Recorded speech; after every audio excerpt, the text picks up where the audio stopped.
پچھلے ہفتے جس طرح کا اس کا مرڈر کیا گیا اس کے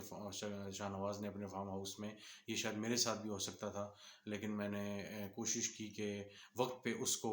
جو ہے وہ انکار کر دیا اور اس کے جھانسے میں نہیں آئی، جس نے کئی مرتبہ مجھے کہا کہ مجھ سے شادی کر لو، اور ظاہر ہے پیسے کی ان چیزوں کی تو کمی نہیں تھی، لیکن اس خاتون نے مسلسل اس چیز کا ذکر کیا ہے کہ جب وہ کئی مرتبہ ایسا ہوتا تھا کہ وہ گفتگو کرتا تھا تو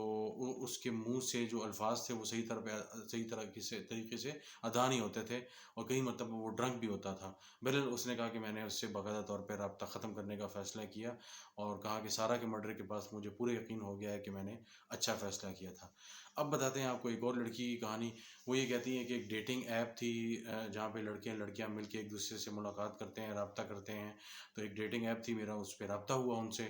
اور شاہ نواز سے میری گپ شپ شروع ہو گئی، اور اگین جس طرح پہلی لڑکی نے کہا، اس لڑکی نے بھی یہ کہا کہ میں اس کی محبت میں گرفتار ہو گئی۔ وہ بہت زیادہ اسموتھ ٹاک کرنے والا تھا، اور ہر وقت ایسے لگتا تھا کہ بس انسان اس کو سنتا ہی رہے، اور انٹیلیجنٹ لڑکا تھا، لیکن ہماری ملاقات جو پہلی ملاقات تھی اس کے لیے شاہ نواز نے کوشش کی، اور انہوں نے کہا جی F6 میں ہم کسی ریسٹورینٹ میں مل لیتے ہیں۔ بہرحال میں نے اسے کہا کہ ٹھیک ہے، لیکن وہ لڑکی کہتی ہے میں حیران ہوئی کہ جب میرے گھر اس نے مجھے میسج کیا کہ میں آپ کے گھر کے سامنے ہوں، تو وہ لڑکی کہتی ہے کہ آج تک اسے میرے گھر کا نہیں پتہ تھا، اسے کچھ نہیں پتہ تھا، تو یہ اسے پتہ نہیں کیسے پتہ چلا کیا، اور وہ میرے گھر کے سامنے آ گئے۔ میں نے سیکٹر بتایا ہوا تھا کہ اس سیکٹر میں اسلام آباد میں رہتی ہوں، لیکن گلی نمبر گھر نمبر میں نے نہیں بتایا ہوا تھا۔ بہرحال وہ کہتی ہے کہ میں نے اس کو اگنور کر دیا، کہ میں نے کہا چلیں اسے پتہ چل گیا ہے۔ بہرحال اس کے بعد یہ ہوا، اس کے ساتھ گاڑی میں دو دوست بھی تھے جو آگے بیٹھے ہوئے تھے، شاہ نواز پیچھے تھا، تو کہتی ہے کہ یہاں پہ مجھے ایک پریشانی سی ہوئی کہ یہ دو لڑکے کیا کر رہے ہیں۔ بہرحال اس نے کہا جی یہ میرے دو دوست ہیں، اور یہ بھی آ رہے تھے تو کھانا کھانا چاہ رہے تھے، تو یہ میرے ساتھ آ گئی۔ کہتی ہے کہ میں پیچھے شاہ نواز کے ساتھ بیٹھ گئی۔ بہرحال ہم ایک ریسٹورینٹ پہنچے، ان کے بقول، لڑکی کے بقول، جہاں طے ہوا تھا یہ وہ جگہ نہیں تھی۔ میری ہمیشہ خواہش ہوتی ہے لڑکی کے بقول کہ جہاں پہ ہلہ گلا ہو، جہاں پہ زیادہ لوگ ہوں، اور جو بڑا ریسٹورینٹ ہو، تو میری ہمیشہ اسی جگہ پہ ہوتی ہے کہ وہاں پہ ڈنر کیا جائے، لنچ کیا جائے، لیکن گیدرنگ کی جائے۔ لیکن یہ جو جگہ تھی یہ بہت زیادہ چند لوگ بیٹھے ہوئے تھے، اور بڑی خاموشی سی تھی، اور مجھے ایک عجیب سا، لیکن میں نے خیر اگنور کر دیا۔ پھر وہ کہتی ہیں کہ لڑکی کہتی ہیں کہ شاہ نواز نے بہت ہی ایک عجیب انداز میں ویٹر کو جو ہے وہ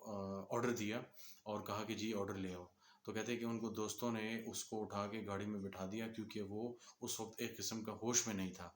بہرحال وہ کہتی ہے کہ میں نے کہا شاید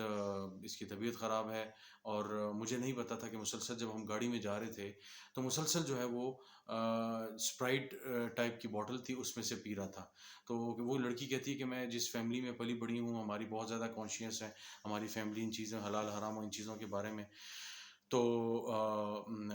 ہم نے کبھی شراب وغیرہ اس طرح کی چیز نہیں دیکھی تھی، لیکن مجھے اندازہ ہو گیا تھا کہ یہ شراب ہی پی رہا ہے جس کی وجہ سے آپے سے باہر ہو رہا ہے۔ تو بہرحال وہ آپے سے مکمل طور پہ باہر ہو چکا تھا، اور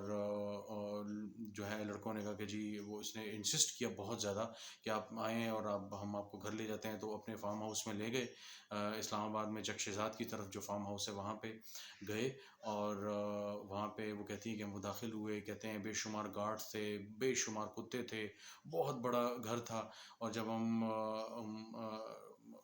فارم ہاؤس کے اندر، بلڈنگ کے اندر داخل ہوئے تو کلاشن کوفس اور اسلحہ اور بہت سی چیزیں پڑی تھی۔ وہ کہتی ہیں کہ مجھے بہت زیادہ خوف آیا، اور اس دوران جو باقی دو لڑکے تھے وہ بھی ڈرنک ہو چکے تھے اور عجیب و غریب حرکتیں کر رہے تھے۔ یہ کہتی ہیں کہ اس دوران میں نے ایک دوست کو میسج کر دیا، اور جب میں نے ایک دوست کو میسج کر دیا تو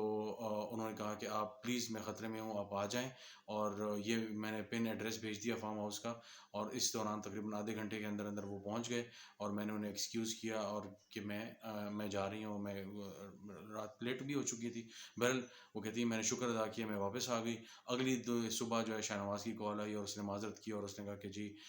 سوری، وہ میں ڈرنک تھا، لیکن ایسا نہیں تھا، یہ دوستوں نے مجھے وہ کیا، یہ کیا۔ بہرحال اس نے بہانے تراشے، لیکن اس لڑکی کا کہنا تھا کہ اس دن کے بعد سے میرا اس سے تعلق ختم ہو گیا، اور اس کی وجہ یہ تھی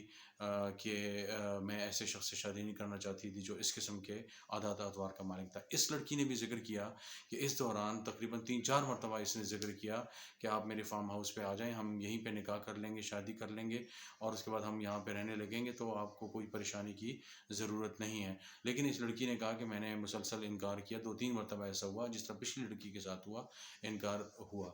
تو بہرحال اب ہمارے سامنے ہے کہ اس طرح کے ہمارے ملک میں جو امیر زادے ہیں، جو بے پناہ دولت اور جاگیرداروں کے جو بیٹے ہیں، اور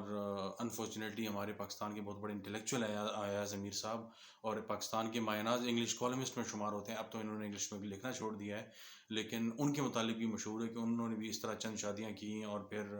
اس طرح یہ سارا سلسلہ چلتا رہتا تھا. تو بیٹے میں بھی وہی عادات و اطوار آ گئی ہیں. تو اللہ تعالیٰ ہم سب کو اس طرح کی جو ہے وہ جو حادثات ہیں اس سے محروم رکھے، اس سے بچائے رکھے، اس سے دور رکھے. اور اللہ تعالیٰ اپنے جو جتنے بھی شر ہیں اس سے جو ہے ہمیں محفوظ رکھے، اور ایسے لوگوں سے ہمیں بچائے جس سے کسی کی جان اور مال سے ہمیں، اس کے جان اور مال سے ہمیں نقصان ہو سکتا ہے. آج کے لیے اتنے، انشاءاللہ آپ سے دوبارہ ملاقات ہوگی. بہت شکریہ.